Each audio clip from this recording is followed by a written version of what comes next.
देकर नंगा भूखा रखा, वो विदेशी लोगों ने आज लोकतंत्र को जखड़ लिया है और ईवीएम के कारण जखड़ लिया है। ब्राह्मणों की कोई औकात नहीं है, गांव का सरपंच नहीं बन सकता, गांव का सरपंच नहीं बन सकता, इतनी उनकी अल्प आबादी है। वो देश की सारी लोकतांत्रिक संस्थाओं पर कब्जा कैसे कर रहे हैं। अभी पार्लियामेंट के अंदर उन्होंने नेशनल एजुकेशन पॉलिसी स्कीम लागू किया लॉकडाउन में, जब घर के अंदर थे।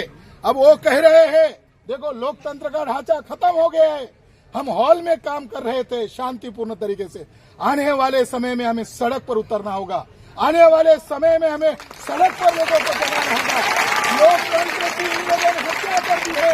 और वो कह रहे हैं, क्लॉज नंबर 12 में कहा उन्होंने पार्लियामेंट के अंदर, ब्राह्मण्स पार्टियों ने कहा कि 5वीं 6ठी कक्षा में पढ़ने वाले बच्चों को जाति आधारित शिक्षा का प्रशिक्षण मास्टर जी देंगे।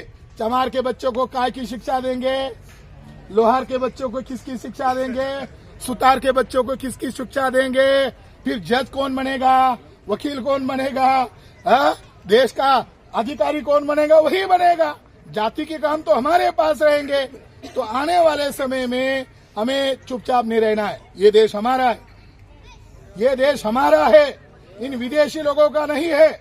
उनका खून टेस्ट हुआ 2001 में और उनका खून जो मिला उस खून का नाम है R1A1। ब्राह्मणों के खून का डीएनए ग्रुप का नाम है R1A1। भारत के आदिवासी, अनुसूचित जाति, जनजाति, ओबीसी और तमाम माइनॉरिटी लोगों का, जिसमें ईसाई भी है, मुसलमान भी है और लिंगायत है, जैन है, बुद्धिस्ट है, सिख है, इन सभी लोगों का आपस में एक डीएनए ग्रुप मिला जिसका नाम है L3MN। भारत के मूल निवासी लोगों का डीएनए ग्रुप का नाम क्या है? L3MN। और विदेशी लोगों का डीएनए ग्रुप का नाम क्या है? R1A1। अब ये लड़ाई दो ग्रुप के बीच में है, ये लड़ाई अब दो ही ग्रुप के बीच में होनी चाहिए, ये हमारा प्रयास चल रहा है। तो दो ग्रुप कौन सा है? R1A1 वेस्ट यूरेशियन ब्राह्मण, R1A1 विदेशी ब्राह्मण और L3MN मूल निवासी। मेरे साथ नारा लगाओ, बोल 50 बोल 50 मूल निवासी जागेगा, मूल निवासी जागेगा, ब्राह्मण विदेशी भागेगा। मूल निवासी की पहचान है। अब इसमें ये भी जानकारी मिला, ये आए थे 4,500 वर्ष पहले, तो साथ में बीवियां तक नहीं लेके आए थे, ये भी जानकारी मिला, ये रिपोर्ट में पता चला। अब जिनका डीएनए विदेशी है उन लोगों ने हमारी सिंधु सभ्यता पर आक्रमण किया, उन्होंने यहाँ के लोगों को गुलाम बनाया। और आज हिंदू के नाम पर जो लोग प्रोपेगेंडा कर रहे हैं, आदिवासी बहुल एरिया है या हिंदू के नाम पर प्रचार नहीं कर सकते, तो उन्होंने तरीका अपनाया, ईसाइयों को टारगेट करो। देखो उनकी चाल को आपको समझना होगा, ईसाइयों को टारगेट नहीं किया जा रहा है। अगर ईसाइयों के नाम पर प्रचार किया जा रहा है, टारगेट नहीं किया जा रहा है। टारगेट में कौन है? नॉन ईसाई। नॉन ईसाई कौन? Schedule caste. नॉन ईसाई कौन? Schedule tribe. नॉन ईसाई कौन? ओबीसी। बहुसंख्य लोग 3.5% ब्राह्मण को सत्ता में कैसे बिठा सकते हैं? बिठाने वाले नहीं है। अगर सत्ता हथिया लेनी है तो आदिवासी एरिया में क्या प्रचार करो? ईसाई, गैर ईसाई। आरएसएस के लोगों ने जनजाति सुरक्षा मंच बनाया था, आरएसएस के लोगों ने जनजाति सुरक्षा मंच बनाया और उनकी डिमांड था कि आदिवासी में से ईसाई बने हुए लोग रिजर्वेशन नहीं ले सकते। ऐसा प्रोपेगेंडा किया कि नहीं किया? अब उनको क्या करना चाहिए था? उनकी सरकार है पर देश में, पार्लियामेंट में बीजेपी की सरकार है, बीजेपी ने एक नया पिल्लू, नया बच्चा आगे किया। अब इस नए बच्चे को क्या करना चाहिए था? राज्य के राजधानी में हाईकोर्ट में जाकर केस दर्ज करना चाहिए था या सुप्रीम कोर्ट में जाना चाहिए था, मगर उन्होंने भड़काने का काम किया। इसके पहले ही अलग अलग राज्यों के हाईकोर्टों में और देश की सर्वोच्च न्यायालय सुप्रीम कोर्ट में ये कहा गया है, जजमेंट में कहा गया है, आप कौन सा भी धर्म अपना लो, मगर आपके रीति रिवाज परंपरा वैसे की वैसे बरकरार रहती है, इस आधार पर आपके आदिवासी होने का राइट नहीं छीना जा सकता। संविधान कह रहा है, सुप्रीम कोर्ट कह रहा है, मगर उन लोगों ने अलग अलग राज्यों में भड़काने का काम किया और छत्तीसगढ़ में भी भड़काने का काम किया था। ये कौन सा षड्यंत्र चल रहा है? ये तो संविधान के खिलाफ चल रहा है। दूसरी महत्वपूर्ण बात कि इस देश के 3.5% लोग विदेशी है। अंग्रेज आए चले गए, डच आए चले गए, पोर्तुगीज आए चले गए, मुगल आए चले गए, ब्राह्मण आए चले गए। क्या नहीं, वो तो सारी संस्थाओं पर कब्जा कर चुके हैं। 3.5% ब्राह्मण, 100% कब्जा। ओबीसी को चाहिए था 50% ज्यादा रिजर्वेशन, इन्होंने ईडब्ल्यूएस के नाम पर उनका भी खा लिया। यानी सारी संस्थाओं पर कब्जा किए हुए लोग आज वर्तमान में क्या करना चाहते हैं? भारत में नरसंहार की वो तैयारी कर रहे हैं। भारत दुनिया में भूखमरी में अव्वल आ गया। मैं ये बातें क्यों बोल रहा हूं? हम ईसाई की चर्चा नहीं कर रहे, असली देशभक्त हम हैं। हम हमारी देश की चर्चा कर रहे हैं, हम लोकतंत्र की चर्चा कर रहे हैं, हम हमारे भाई बहनों की इज्जत की चर्चा कर रहे हैं। भारत दुनिया में कौन सा है? भारत भूखमरी में अव्वल, 116 में 113। ये गर्व की बात है। मोदी जी कह रहे विश्वगुरु बनने वाला है, विश्वगुरु बनने वाला है। अरे भिखमंगा देश बना दिया इन लोगों ने, विदेशी लोगों ने। भारत पहला अव्वल आ गया। हर साल 16 लाख बच्चे भूखमरी से मरते हैं, उसमें आदिवासी बहुल एरिया के ज्यादा होते हैं।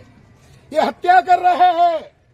ये जो ईवीएम का घोटाला करके सत्ता में बैठ रहे हैं, ये नरसंहार कर रहे हैं।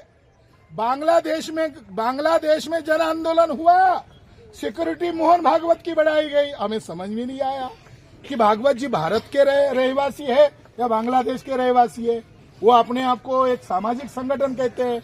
मगर मैं आज इस मंच पर एक खुलासा करना चाहता हूं। अजमेर शरीफ बम ब्लास्ट किया गया था। देश में 22 जगह पर बम ब्लास्ट किए गए, ये आरएसएस नामक संस्था के द्वारा किए गए हैं। जो दूसरे को सर्टिफिकेट बांट रहे हैं, उनको भी सर्टिफिकेट की जरूरत है। 22 जगह पर बम ब्लास्ट किए गए। बंगाल का ब्राह्मण असित चटर्जी उर्फ असीमानंद, फेक नाम असीमानंद, जब बम फूटेंगे दूसरे जेल में जाएंगे तो उनको असीमानंद होगा। ओरिजिनल नाम असित चटर्जी। उसने कन्फेशन दिया और कन्फेशन में कहा मैंने मोहन भागवत के कहने पर 22 जगह पर बम ब्लास्ट किए। उसको बैन होना चाहिए। मैं इस मंच पर ऐलान कर रहा हूं, भारत मुक्ति मोर्चा के द्वारा अगले साल हम लोग आरएसएस को बैन करने के लिए 10 लाख लोग नागपुर जाने वाले हैं। क्योंकि देश का मामला है, ये देश को बचाने का मामला है। अजमेर शरीफ बम ब्लास्ट हुआ था, कोर्ट ने तहकीकात किया, आरएसएस के 3 लोगों को आजीवन कारावास सुनाया गया। कोर्ट ने आरएसएस के लोगों को टेररिस्ट घोषित करके आजीवन कारावास सुनाया। कोर्ट के फैसले के आधार पर आरएसएस देशभक्तों का संगठन नहीं है, आतंकवादी ब्राह्मणों का संगठन है। इस देश में भूखमरी पहले नंबर पर है, बेरोजगारी पहले नंबर पर है, मिनटों में महिलाओं पर बलात्कार हो रहा है और आपके छत्तीसगढ़ में लोकतंत्र की हत्या कर दी गई है और यहाँ का सीएम आरएसएस का कठपुतली बन चुका है और आदिवासियों का हसदेव जो जंगल है, लाखों पेड़ों को काटा जा रहा है और हमारा आदिवासी उस पेड़ को बचा रहा है। हमारे आदिवासियों को कत्लेआम कर दिया जा रहा है। क्या हो रहा है छत्तीसगढ़ में? क्या आप मुर्दा हो? बाबा साहब अम्बेडकर ने आंदोलन शुरू किया था शुरुआती दौर में, ऐसे ही चंद लोग आए थे। तारीख थी 1927, हमारे लोगों को पीटा गया था तो बाबा साहब अम्बेडकर ने कहा तुम चंद लोग हो, आने वाले समय में हम बदला लेंगे। हम संगठन बना रहे, हम लड़ाई के लिए नहीं आए हैं, हम बोल रहे हैं, लोगों को तैयार कर रहे हैं। बाबा साहब अम्बेडकर को देखकर लोग रोने लगे, आपकी भी पिटाई हुई, हमारी भी पिटाई हुई, इनको हम कुचलेंगे। बाबा साहब ने कहा नहीं, तैयारी करके आना है। मुझे भी बुरा लग रहा है। तो बाबा साहब अम्बेडकर ने उनको जो कहा वो मैं आज आपको कह रहा हूँ। आपको भी बुरा लग रहा है? बुरा लग रहा है ना। तो बाबा साहब को भी बुरा लगा। तो बाबा साहब अम्बेडकर ने उस समय उनको क्या कहा, गुलाम को गुलाम होने का एहसास दिला दो, यही जागृति है। आपको एहसास हो रहा है, आपको एहसास हो रहा है, तो इसका मतलब हम सही ट्रैक पर चल रहे हैं। एहसास होना जरूरी है। तो आज हमारे लोकतांत्रिक देश में हमारे अधिकार छीने जा रहे हैं। हमारे एडवोकेट सुनील डोंगर द्विवेदी राष्ट्रीय संगठन के प्रभारी है, ILPA Indian legal professional association के राष्ट्रीय प्रभारी है। वो कहने के लिए गए, भाई साहब मैं वकीलों का राष्ट्रीय अध्यक्ष हूँ, आप ये क्या कर रहे हो। तो उनको भी धमकाने का काम किया जा रहा है। उनको भी हम कानूनी जवाब देंगे, उनको भी हम कानूनी जवाब देंगे, क्योंकि ये लोकतंत्र का मामला है। हम ऐसा क्या कर रहे हैं। हमारे हाथ में कोई हथियार है? हमारे हाथ में तो किताब है, देखो हमारे पास तो कलम है, हमारे पास दिमाग है, और हम संविधान को मानने वाले लोग हैं। जो हमारा हॉल था वहां ये कहकर वहां से हमको खदेड़ दिया गया कि स्टेट गवर्नमेंट का यहाँ कोई कार्यक्रम आया है। बड़ा गजब का नियम है, जब किसी को अलॉट करते हो, हमने चालान भरा 14,000 रुपए, उस हॉल का हमने क्या किया, चालान भरा, तो उस दिन का मालिक कौन है, आज हम लोग हैं। इसके बावजूद ये कहा जा रहा है कि सरकार का कोई यहाँ कार्यक्रम है तो आप यहाँ से चले जाओ। जब हमको खदेड़ा जा रहा है तो फिर हम कहाँ जाएंगे। क्या यहाँ का कलेक्टर ये चाहता है कि हम कलेक्टर ऑफिस पर कार्यक्रम करें? अगर वो ऐसा कहते तो हम यहाँ खुले में बैठने के बजाय हम कलेक्टर ऑफिस जाकर कार्यक्रम करते और दुनिया को बताते, देखो लोगों को हॉल तक नहीं दिया जा रहा है। तो आने वाले समय में हमको हमारी लड़ाई लड़नी होगी। हमें हमारी लड़ाई लड़ने के लिए पसीना क्या खून देना पड़े तो भी हम देने के लिए तैयार है। ये हमारे देश का मामला है, ये हमारे देश का मामला है और हमारे स्वाभिमान का मामला है। रोटी से भी बड़ी चीज स्वाभिमान होती है।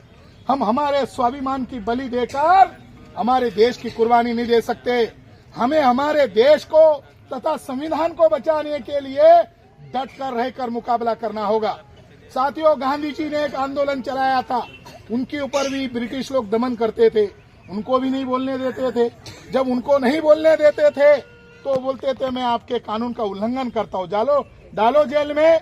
आने वाले समय में हमारे हॉल की परमिशन रद्द कर दी जाती है, मैदान में गुंडागर्दी कर दी जाती है, तो हम भी ऐसे गलत कानून का उल्लंघन करेंगे और कहेंगे कि हमको भी जेल में डालो।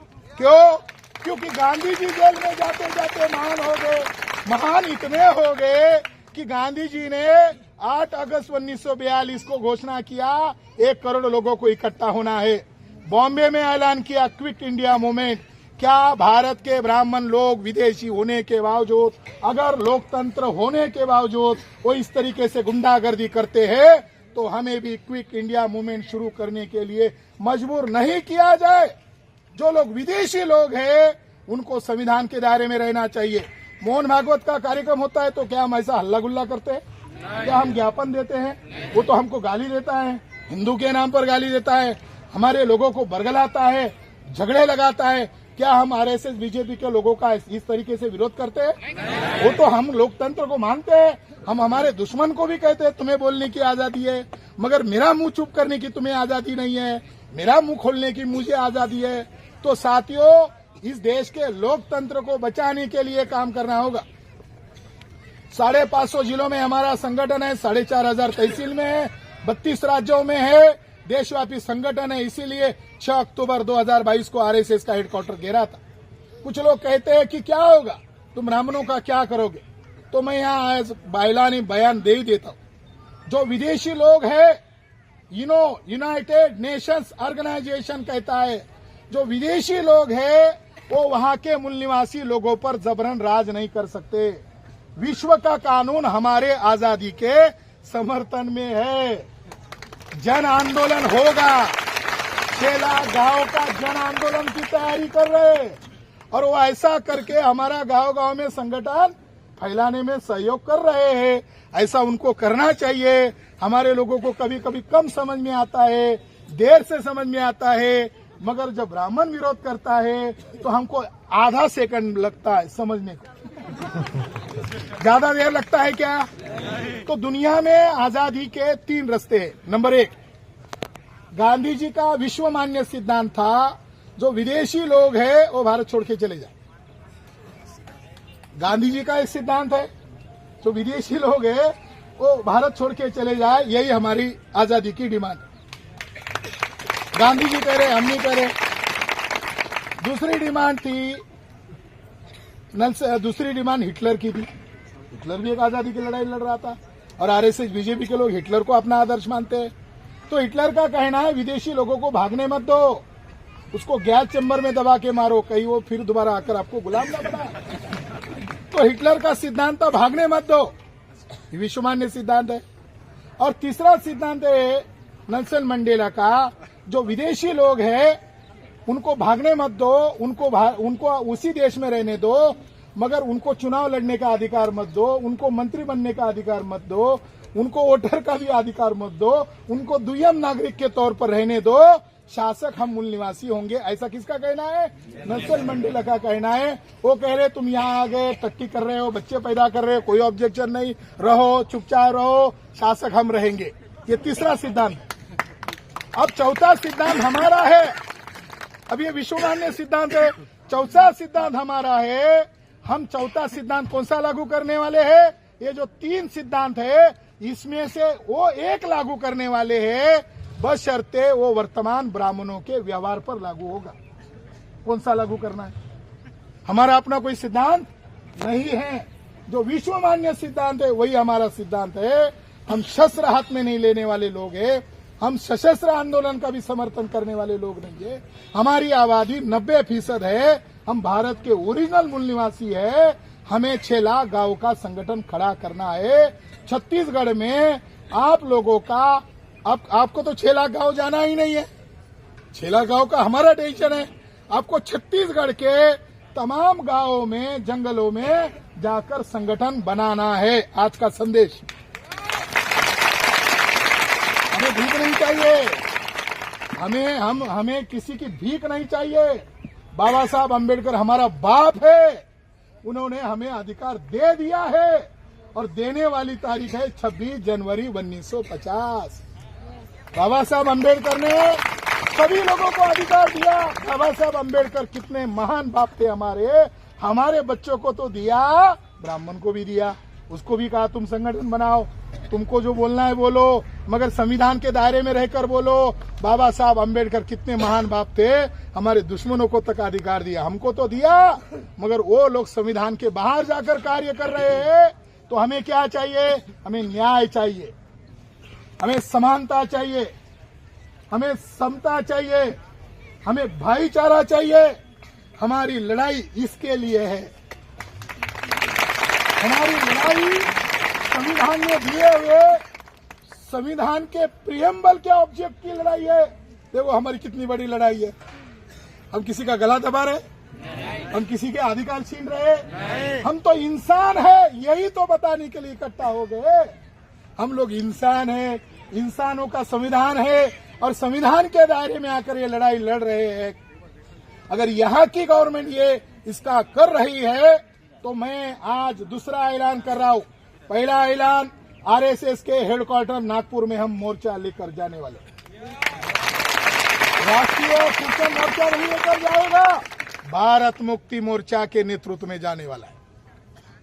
नंबर 2, भारत मुक्ति मोर्चा के नेतृत्व में हम जल्द से जल्द छत्तीसगढ़ बंद करने वाले हैं। अगर हमारे मौलिक अधिकारों को छीना जाएगा तो हमें लोगों को बताना पड़ेगा ना कि छत्तीसगढ़ बंद क्यों हो रहा है। तो ये हमारा ऐतिहासिक मैं ऐलान यहाँ पर कर रहा हूँ। मुझे मंच पर खड़ा होकर बोलना चाहिए था, मुझे यहाँ कुर्सी का सहारा लेकर खड़ा होना पड़ रहा है।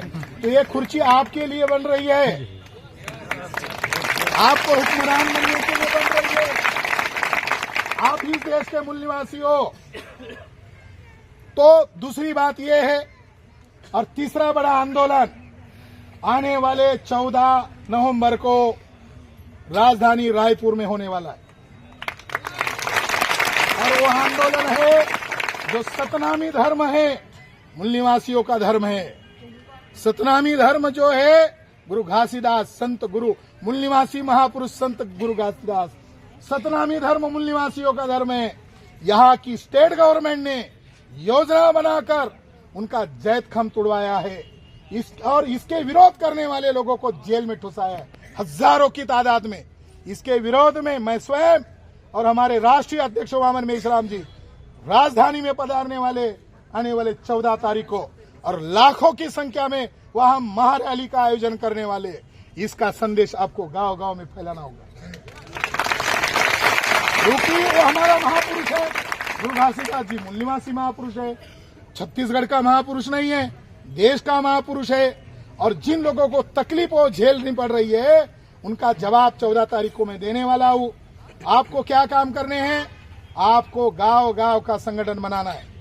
आपकी सामाजिक अधिकार, राजनीतिक अधिकार, धार्मिक अधिकार कोई माई का लाल नहीं छीन सकता। हमारे लोगों को डराया जाता है, धमकाया जाता है। हम लोग डरने और धमकी के प्रभाव में आने वाले नहीं है। हम देशव्यापी संगठन चलाने वाले लोग हैं। और आज जो छत्तीसगढ़ गवर्नमेंट ने जो तानाशाही का रवैया अपनाया, इसका जवाब हम आरएसएस हेडक्वार्टर जाकर देने वाले हैं। ये जानकारी मैंने हमारे राष्ट्रीय अध्यक्ष जी को दी। मैंने कहा कि छावनी बनाई गई है और हमारे लोगों को बोलने तक नहीं दिया जा रहा है, लाइट काटी जा रही है। तो उन्होंने कहा उनको मैसेज दीजिए कि मैं वामन मेश्राम राष्ट्रीय अध्यक्ष, मैं उनकी खानदान से हूं जिन्होंने 500 लोग थे 1 जनवरी 1818 को मोहन भागवत के बापजादा थे बाजीराव पेशवा, उनकी 28,000 फौज थी और मेरे पुरखों की 500 की फौज थी। 500 के लोगों ने बोटी बोटी करके मारा था। हम उनकी औलाद है। अभी भी हमारा खून ठंडा नहीं हुआ है, तो हम वो लड़ाई लड़ेंगे। और ये जो किया गया इसका कोर्ट में भी जवाब देंगे और जंगे मैदान में भी जवाब देंगे, क्योंकि ये मामला मेरे बोलने की पाबंदी का नहीं है, हमारे चंद लोगों की बोलने का मामला नहीं है। ये भारत के संविधान पर छत्तीसगढ़ में पाबंदी डाली गई है, इसके लिए बंद होगा। छत्तीसगढ़ बंद करने के समर्थन का मैं यहाँ रिजोल्यूशन पास कर रहा हूँ। कितने लोग सहमत है? हाथ खड़ा करके सहमति जताए। सभी लोग सहमत हैं। धन्यवाद। हमारा कार्यक्रम भी सफल हुआ, हमारी जनसभा भी बहुत अच्छी हुई और जितना हॉल के अंदर जितना खुशी चैन आता था उससे ज्यादा मैदान में आता है, उससे ज्यादा मैदान में आता है। बाबा साहब अम्बेडकर को ऐसा डराया जाता था तो बाबा साहब के लोग भी डर जाते थे। तो बाबा साहब उनको क्या कहते थे? बाबा साहब अम्बेडकर उनको क्या कहते थे? बाबा साहब अम्बेडकर उनको कहते थे, देखो मैं मेरे सिर के ऊपर कफन बांध के चला हूं, हमें कोई डराए नहीं।